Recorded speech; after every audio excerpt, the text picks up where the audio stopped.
Dayton's creationist inheritance spans the generations. The science teacher at the local high school shares the creationist views of his students. The law as it stands requires Joe Wilkie to teach evolution only, but it's a struggle. The young people of Dayton hold tightly to their belief in the Bible. Unable to deny the word of God to his students or himself, Joe Wilkie walks a thin line between science and religion. Creationists like to be lumpers. They like to put a lot of organisms together in a group.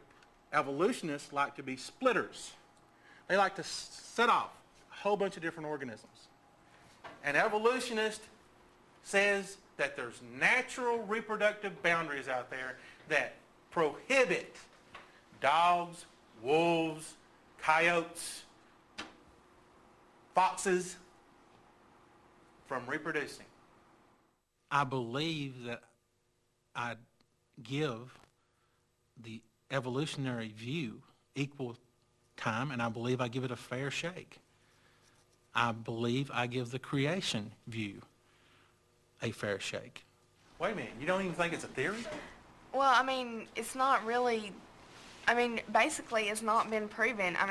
We had to be put here, some supernatural thing. We couldn't have evolved from such a simple organism into what we are now. There's no way, the way that they think that it all started. I don't think God has to have evolution to make a world.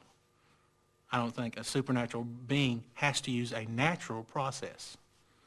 I know a lot of people that believe he did use a natural process, but I don't personally believe that a supernatural, all-powerful, omnipotent being has to use a natural process to create.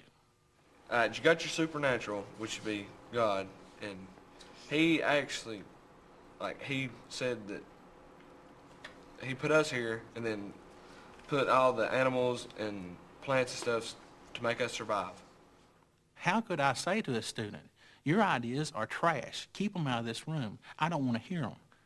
We don't want to discuss that. Don't you know you're being one of those hick hillbillies believing all that religious stuff? How could I say that to a student and look at that student in the eye the next day and say, I respect you as a person? I couldn't do it. We didn't evolve from anything. That doesn't make any sense.